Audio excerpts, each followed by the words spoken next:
Narkoba Mental Slaban, Konselor Sebaya Egy Kiara Kota Sibolga tahun 2021.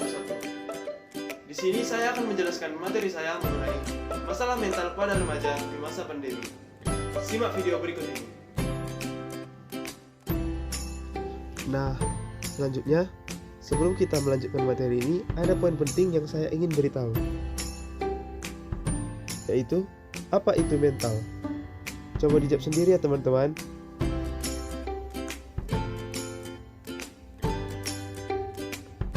Oke, mental adalah sesuatu yang berhubungan dengan batin dan jiwa.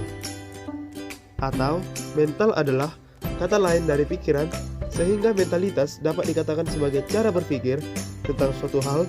Cara seseorang berpikir ini dipengaruhi oleh pengalaman, hasil belajar, atau lingkungan juga dapat memengaruhi pola pikir.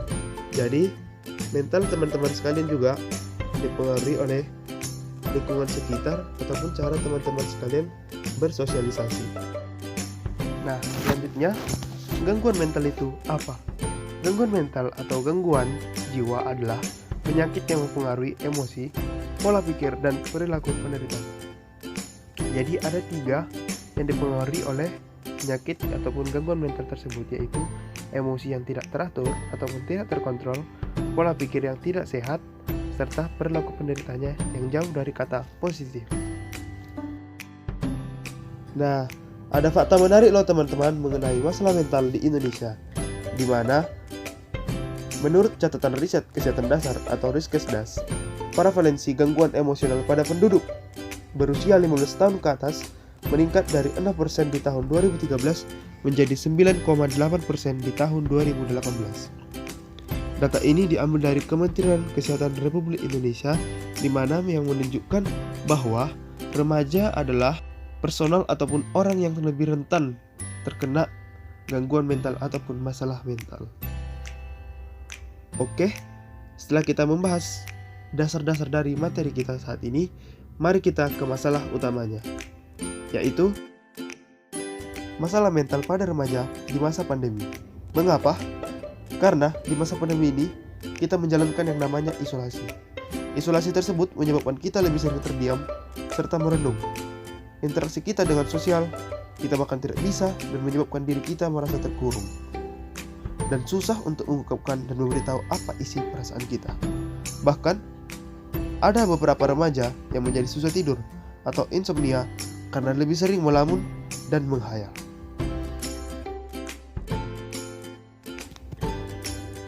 Nah, apa faktor penyebabnya? Simak berikut ini. 1. Faktor biologis. Faktor biologis seperti penyalahgunaan nafsa, cedera pada otak, serta keturunan ataupun secara genetik dari keturunan tersebut. Kedua, faktor psikologis.